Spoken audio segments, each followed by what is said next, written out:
राधे राधे। कैसे हैं आप सब? आशा करते हैं आप सब अच्छे होंगे।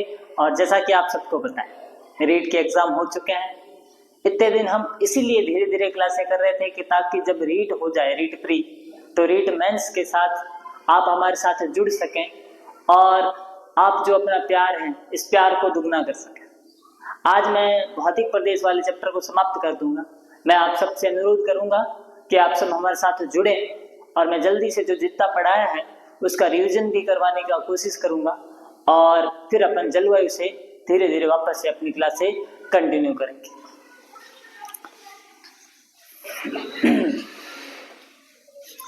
जैसा कि आप सबको पता है, अपन बात कर रहे थे हाड़ौती के पठार की। हाड़ौती के पठार में मैं आपको बता चुका था, है ना, उसकी उत्पत्ति के बारे में, उसके विस्तार के बारे में, है ना, उसकी विशेषताओं के बारे में। जो अंतिम एक बिंदु बचा था अपना, वो एक बिंदु ये बचा था कि दक्षिण पूर्वी पठारी प्रदेश का वर्गीकरण। कौन से पठार का वर्गीकरण बाकी बचा था? दक्षिण पूर्वी पठारी प्रदेश का वर्गीकरण। जब अपन साथियों इसके वर्गीकरण की बात करते हैं तो अपने सामने मोटे रूप से दो भाग उभर कर आता है। पहला भाग तो अपने को देखने को मिलता है विंध्यन कगार क्षेत्र। कौन सा देखने को मिलता है? विंध्यन कगार क्षेत्र देखने को मिलता है। और जो दूसरा भाग अपने को देखने को मिलता है उसका नाम है दक्कन का पठार। जैसा कि मैंने आपको कहा, पहले भाग का अपने को नाम देखने को मिलता है विंध्यन कगार और दूसरे को मिलता है अपने को दक्कन का पठार। जब अपन बात करते हैं विंध्यन कगार की, तो विंध्यन कगार को भी अपन छोटे छोटे दो भागों में बांट देते हैं। एक तो झालावाड़ का पठार और दूसरा अपन कहते हैं डंग गंगधर का पठार कह सकते हो, या फिर आप डंग गंगधर का प्रदेश भी कह सकते हो। फिर उसके बाद में अपन बात करते हैं कि भैया किसका? विंध्यन कगार क्षेत्र। कौन सा क्षेत्र? विंध्यन कगार क्षेत्र की। और इस विंध्यन कगार क्षेत्र में अपन देखते हैं, एक तो अपन देखते हैं अर्धचंद्राकार पहाड़ियां। कैसी पहाड़ियां देखते हैं? अर्धचंद्राकार पहाड़ियां। फिर दूसरी बात करते हैं अपने शाहाबाद उच्च भूमि की। और तीसरी बात जो अपने अंतिम बचती है वो बच जाती है नदी निर्मित मैदान की, है ना। नदी निर्मित मैदान की भी अपन बात कर लेते हैं। आज जो अपन वर्गीकरण की बात करने वाले हैं, हाड़ौती के पठार के वर्गीकरण की, धीरे धीरे इसको कंप्लीट कर लेते हैं। सबसे पहले अपन बात कर लेते हैं विंध्यन कगार क्षेत्र की। कौन से क्षेत्र की बात कर लेते हैं? विंध्यन कगार क्षेत्र की बात कर लेते हैं।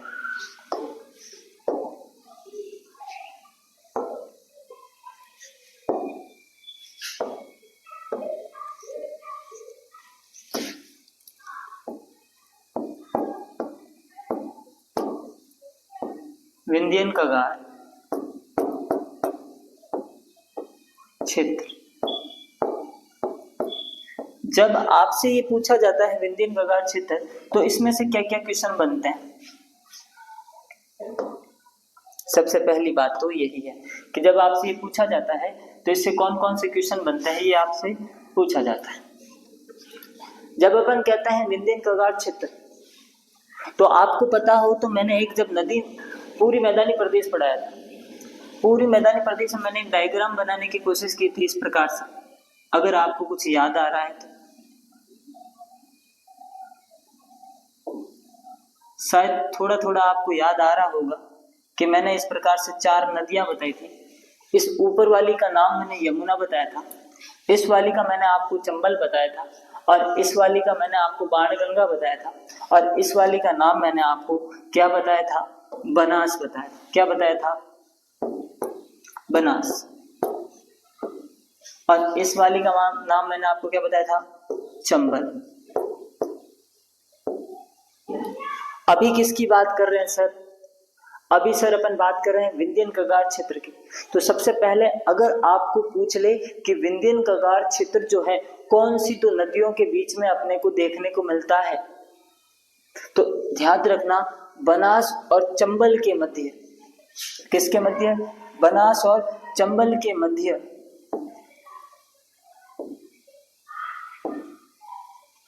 है ना, बलुआ पत्थर से निर्मित। किस प्रकार से? बलुआ पत्थर।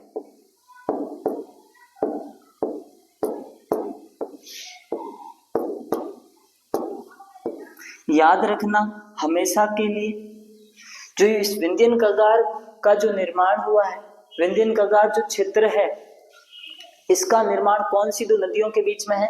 तो जो पहले डायग्राम अपन ने बना रखा है, एक तो बनास देखने को मिलेगी, दूसरी नदी कौन सी देखने को मिलेगी? चंबल। इन दोनों के मध्य जो बलुआ पत्थर, इस बलुआ पत्थर वाले क्षेत्र को अपन क्या कहते हैं? विंध्यन कगार क्षेत्र कहते हैं। पहली बात तो इसमें से जो क्वेश्चन बनता है पहला तो यही क्वेश्चन बन जाता है, कौन सी दो नदियों के बीच में। कभी कभी इसका विस्तार अपने को जिलों में लेकर भी पूछा जा सकता है, इसलिए आप इसका जिला भी याद रखना, कोटा, बूंदी और बारां। कौन कौन से जिलों में इसका विस्तार देखने को मिलता है? तो अपन कह सकते हैं विंध्यन कगार क्षेत्र क्या है, तो अपन कह सकते हैं कोटा, बूंदी, बारां में चंबल तथा बनास नदियों के मध्य बलुआ पत्थर से निर्मित जो क्षेत्र है उस क्षेत्र को अपन क्या कहते हैं? उस क्षेत्र को अपन कहते हैं विंध्यन कगार क्षेत्र कहते हैं। कभी कभी आपको इस कगार की क्या पूछी जा सकता है? मुख भी पूछा जाता है। इसका मुख अपने को कौन सी दिशा में देखने को मिलता है? तो याद रखना, जब इस कगार वाले क्षेत्र का आपको मुख पूछ ले तो याद रखना आपको मुख बताना है, या तो दक्षिण बताना है या फिर आप कह सकते हो दक्षिण पूर्व, या तो दक्षिण मिलेगा या फिर क्या मिलेगा? दक्षिण पूर्व। तो इससे जो है अपने कितने क्वेश्चन बनते हैं इस कगार वाले क्षेत्र से? इस कगार वाले क्षेत्र से सर 3 क्वेश्चन बनते हैं। कितने क्वेश्चन बनते हैं? 3 क्वेश्चन बनते हैं सर। कौन कौन से बनते हैं? पहला आपसे ये पूछा जा सकता है कि विंध्यन कगार क्षेत्र जो है इसका विस्तार कौन कौन से जिलों में देखने को मिलता है? तो कोटा, बूंदी और बारां में। दूसरा, कौन सी दो नदियों के मध्य देखने को मिलता है?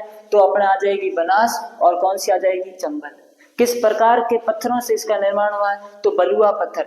ये बलुआ पत्थर आपको हो सकता है ऑप्शन में नहीं मिले, तो एक लिखा मिल सकता है सैंडस्टोन। क्या लिखा मिल सकता है? सैंडस्टोन। दोनों का मतलब एक ही है, या तो आपको सैंडस्टोन लिखा मिलेगा या फिर क्या लिखा मिलेगा? बलुआ पत्थर। जो भी लिखा मिले उस आधार पर आप क्या कर लेना? अपने सवाल को सही कर लेना। ठीक है, मैं वापस आ जाता हूं अपने जहां से अपन ने बात करना स्टार्ट किया था। सबसे पहले अपन ने बात की दक्षिण पूर्वी पठारी प्रदेश का वर्गीकरण। मैंने कहा इसे 2 भागों में बांटा जाता है, एक तो विंध्यन कगार क्षेत्र और दूसरा बांटा जाता है दक्कन का पठार। मैंने सबसे पहले समझाते हुए ये कहा है कि विंध्यन कगार क्षेत्र है क्या। तो मैंने विंध्यन कगार क्षेत्र में आपको बताया कि अगर इसे विस्तार से बारे में आपको क्वेश्चन पूछ ले तो बताना है कोटा, बूंदी और बारां। दूसरा क्वेश्चन पूछा जा सकता है किन नदियों के मध्य ये क्षेत्र पड़ता है? तो चंबल और बनास। किस प्रकार के पत्थरों से इसका निर्माण हुआ है? तो बलुआ पत्थर, और बलुआ पत्थर की जगह आपको क्या मिल सकता है? सैंडस्टोन। अब बात करेंगे अपन एक एक करके इसके छोटे छोटे भागों की। सबसे पहले बात करेंगे अपन शाहाबाद उच्च भूमि की। कैसी उच्च भूमि? शाहाबाद उच्च भूमि। लो सर जी, सबसे पहले आ गई अपनी शाहाबाद उच्च भूमि। शाहाबाद उच्च भूमि। सर इससे क्या क्वेश्चन बनता है? जो क्वेश्चन बनता है अभी बता दूंगा। शाहाबाद उच्च भूमि। सर शाहाबाद उच्च भूमि की क्या खास बात है? पहली तो आपसे ये पूछा जा सकता है इसका विस्तार कौन से जिले में है? तो आप कह सकते हो इसका विस्तार अपने को जो देखने को मिलता है, इसका जो विस्तार है, विस्तार अपने को कहाँ देखने को मिलता है? पूर्वी बारां में। यानी अपन क्या कह सकते हैं? बारां में इसका विस्तार देखने को मिलता है। बारां में भी कौन सी दिशा में? तो पूर्वी बारां में। तो सबसे पहले शाहाबाद उच्च भूमि में अपने को क्या पूछा जा सकता है? विस्तार पूछा जा सकता है, और विस्तार में अपन क्या कह रहे हैं? इसका विस्तार पूर्वी बारां में देखने को मिलता है। शाहाबाद उच्च भूमि में क्या खास बात है? अपने को यहाँ पर घोड़े की नाल जैसी, कैसी? घोड़े की नाल जैसी, घोड़े की नाल जैसी, घोड़े की नाल जैसी क्या देखने को मिलती है? पहाड़ियां देखने को मिलती है। क्या देखने को मिलती है? घोड़े की नाल जैसी पहाड़ियां देखने को मिलती है। घोड़े को इंग्लिश में क्या कहते हैं? हॉर्स। इसलिए अपन क्या कहते हैं? Horse shoe. हॉर्सू पहाड़ियां या घोड़े की नाल जैसी पहाड़ियां कहाँ पर देखने को मिलती है? तो शाहबाद उच्च भूमि में। और इसका विस्तार कहाँ पर है? पूरी बारां। घोड़े की नाल कैसी होती है? अब घोड़े की नाल सर कुछ इस प्रकार से अपने को देखने को मिलती है।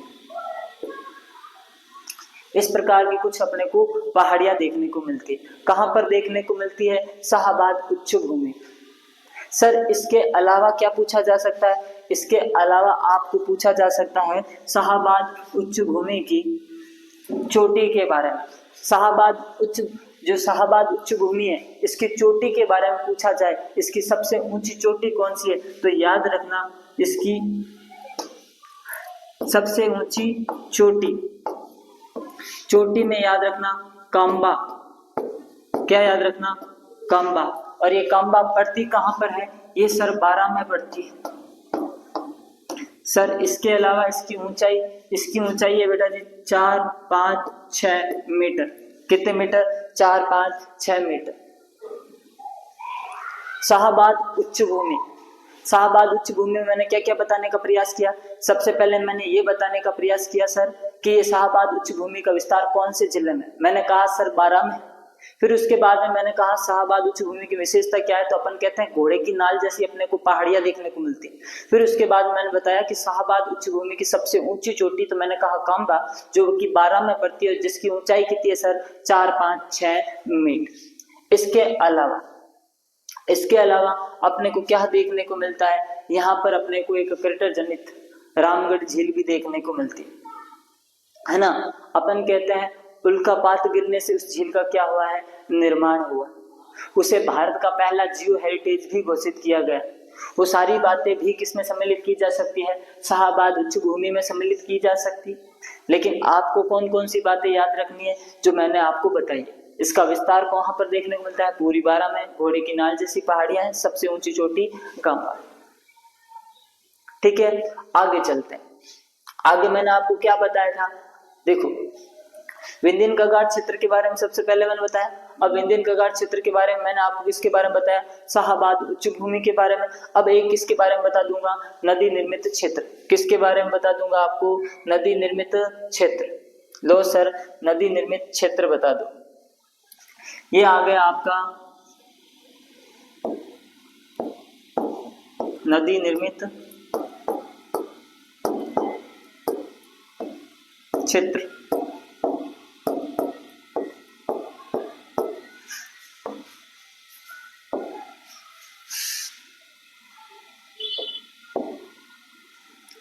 ये नदी निर्मित क्षेत्र क्या है सर? नदी निर्मित क्षेत्र में जो चंबल नदी के द्वारा, या फिर आप कह सकते हो चंबल और उसकी सहायक नदियों के द्वारा जिस मैदान का निर्माण किया जाता है, वो कौन सा भाग कहलाता है? नदी निर्मित क्षेत्र कहलाता है। तो किसके द्वारा? कि चंबल और उसकी सहायक नदियां,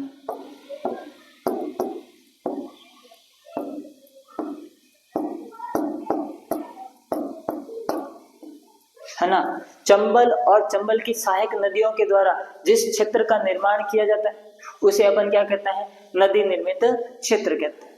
तीसरा अपना क्या बचता है? तीसरा अपना बचता है अर्धचंद्राकार पहाड़ियां।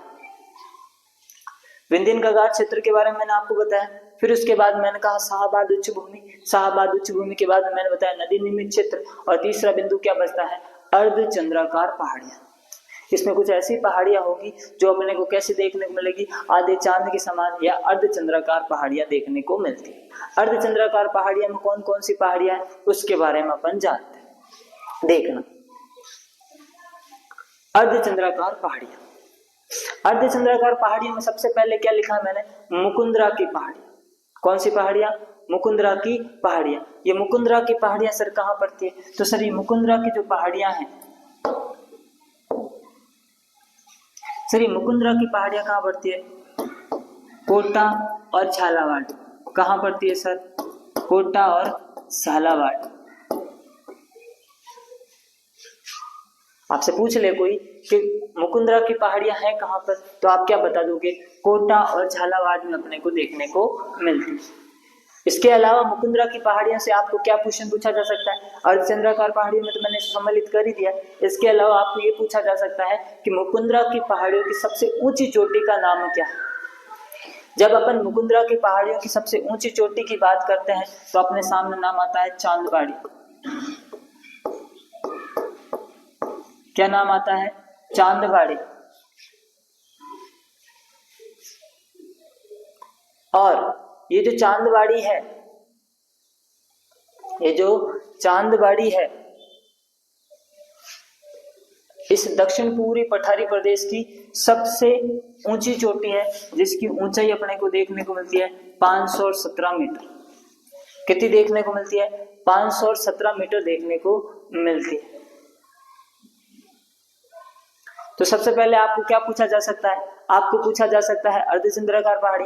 अर्धचंद्राकार पहाड़ियों में एक याद रखना, कौन सी? मुकुंदरा की पहाड़ियां। इस मुकुंदरा की पहाड़ियों में से दो क्वेश्चन आपके लिए बनते हैं। पहला क्वेश्चन तो ये बनता है कि मुकुंदरा की पहाड़ियों का विस्तार कहाँ है? तो कोटा और झालावाड़। फिर इसकी सबसे ऊंची चोटी के बारे में आपसे पूछा जा सकता है, तो याद रखना चांदबाड़ी। और यही चांदबाड़ी पूरी हाड़ौती पठार की सबसे ऊंची चोटी है, या फिर आप कह सकते हो दक्षिण पूर्वी पठारी प्रदेश की सबसे ऊंची चोटी कौन सी है? तो चांदबाड़ी, जिसकी ऊंचाई कितनी मैंने बताई है? 517 मीटर। उसके अलावा कौन सी आ जाएगी? बूंदी की पहाड़ियां। कौन सी पहाड़ी आ जाएगी? बूंदी की पहाड़ियां, जिसका विस्तार अपने को कहाँ देखने को मिलेगा? बूंदी में देखने को मिलता है। और सर इस बूंदी की पहाड़ियों की सबसे ऊंची चोटी का नाम क्या है सर? सतूर है। क्या नाम है? सतूर। फिर उसके बाद में सर कुंडला की पहाड़ियां, कुंडल के समान देखने को मिलती है। कुंडल क्या होता है? तो इस प्रकार के अपने को संरचना देखने को मिलती है। आपने ये वाली संरचना, एक कार्टून आता है अपना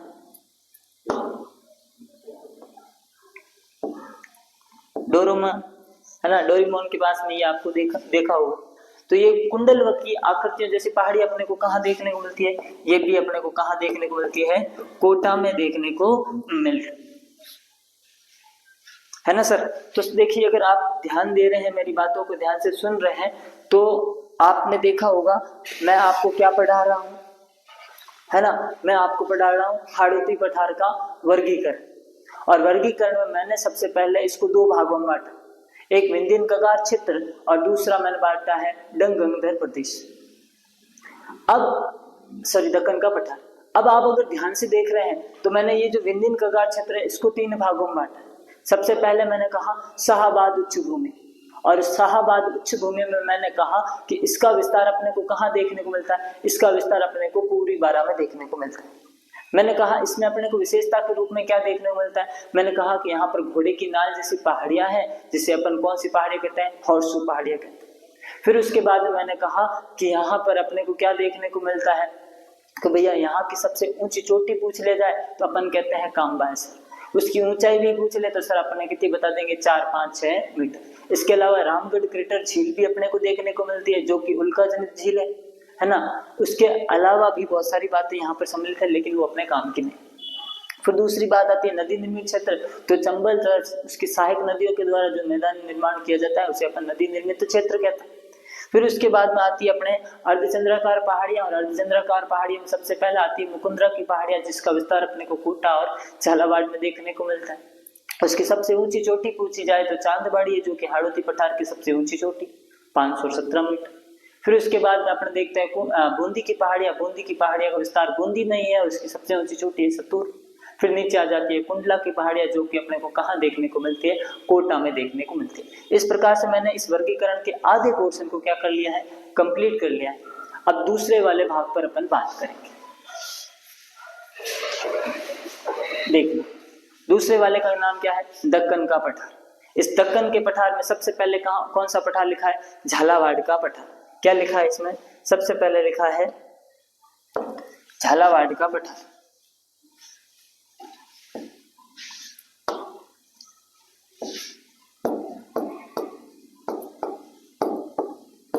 झालावाड़ का पठार।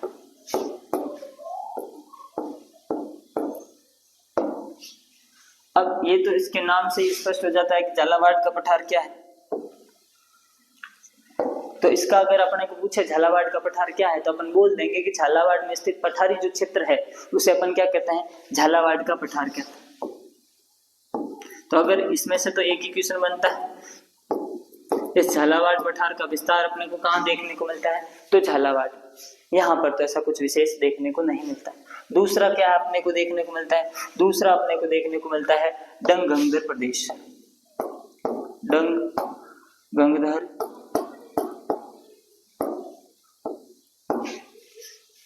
प्रदेश।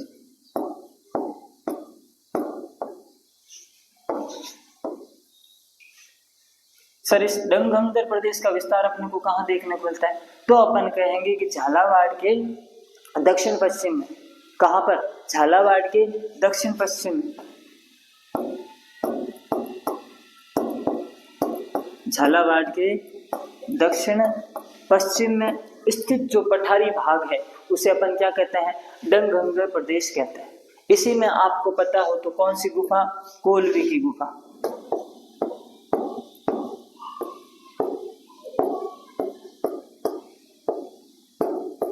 भी प्राप्त हुई, जहां पर बोधकालीन अपने को अवशेष देखने को मिलते।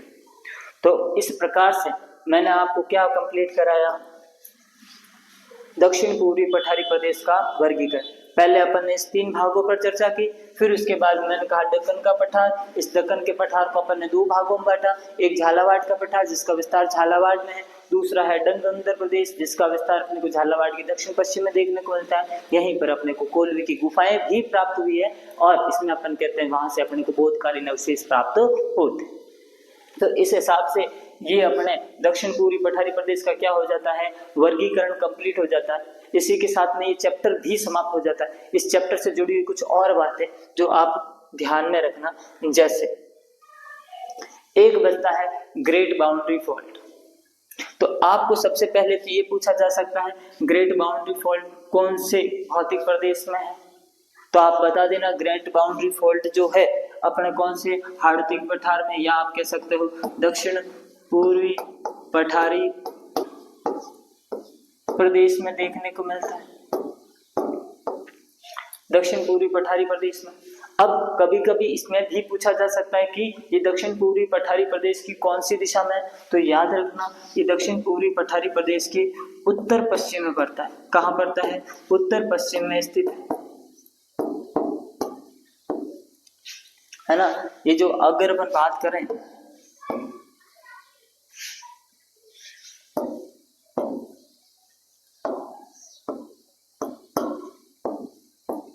तो इस और अपने को एक दरार के रूप में कौन सा, ये पूरा का पूरा भाग क्या है, दक्षिण पूर्वी पठारी प्रदेश है और दक्षिण पूर्वी पठारी प्रदेश के उत्तर पश्चिम में एक स्थित दरार के रूप में अपने को देखने को मिलता है कौन सा भाग, ग्रेट बाउंड्री फॉल्ट।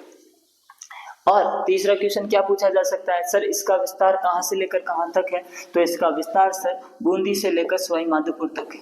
कहां तक है, बूंदी से लेकर सवाई माधोपुर तक। इसका विस्तार सर कहां से कहां तक है, तो बूंदी से लेकर सवाई माधोपुर तक इसका विस्तार अपने को देखने को मिलता है। ग्रेट बाउंड्री फॉल्ट या इसे अपन कह सकते हैं महान सीमांत वृक्ष। तो इससे जुड़ी हुई भी कुछ बातें थी, तो आपको ये पूछा जा सकता है निश्चित रूप से, तो ग्रेट बाउंड्री फॉल्ट कहाँ है, तो दक्षिण पूर्वी पठारी प्रदेश में। उसमें भी पूछे तो कहाँ पर है, उत्तर पश्चिम में। और इसका विस्तार राजस्थान में कहाँ से कहाँ तक है, तो बूंदी से लेकर सवाई माधोपुर तक इसका विस्तार अपने को देखने को मिलता है।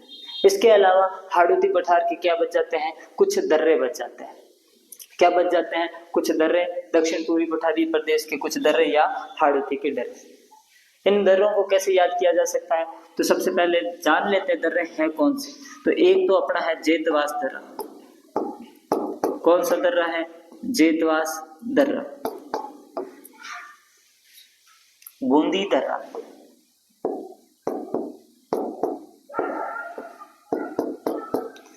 एक अपने याद रखना है लाखेरी दर्रा।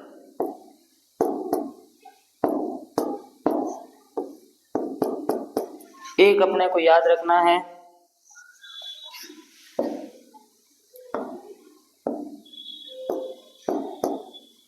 रामगढ़ खटगढ़ दर्रा। तो ये अपने को 4 दर्रे कहाँ देखने को मिलते हैं, हाड़ौती में, या फिर अपन क्या कह सकते हैं, दक्षिण पूर्वी पठारी प्रदेश में अपने को ये 4 दर्रे देखने को मिलते हैं। कौन कौन से? जेतवास दर्रा, बूंदी दर्रा, लाखेरी दर्रा और रामगढ़ खटखट दर्रा। आपके लिए अच्छी बात यह है कि ये चारों के चारों दर्रे जो है कहाँ पर है? बूंदी में। कहाँ पर है? बूंदी में। तो कुछ अरावली वाले दर्रे और कुछ हाड़ौती वाले दर्रे देकर आपसे मिक्स क्वेश्चन पूछा जा सकता है, तो आप इन दर्रों को भी याद रखें। इन दर्रों को किस प्रकार से याद किया जा सकता है, तो इसके लिए एक छोटी सी ट्रिक है, उस ट्रिक को भी याद रख लेना कि बूंदी में राम JBL के साउंड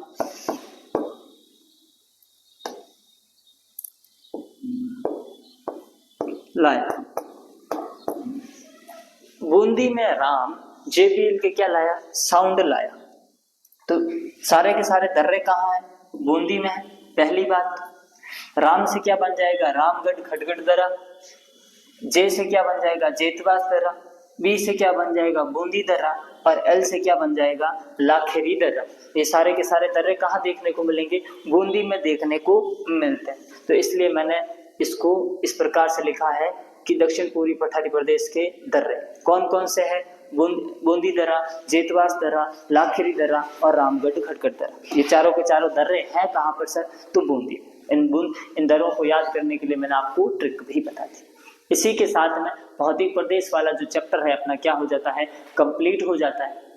अब निश्चित रूप से अपन आगे एक नए अध्याय के साथ मिलेंगे। और रीट जो प्री है, जिन जिन का क्वालिफाई हो रहा है उनको मेरी ओर से बहुत बहुत है ना शुभकामनाएं। रीट मेंस के लिए आप जरूर पधारें और अपनी तैयारी को नियंत्रित रूप से चालू रखें। हमसे जुड़ने के लिए और अपना प्यार बनाने के लिए राधे राधे।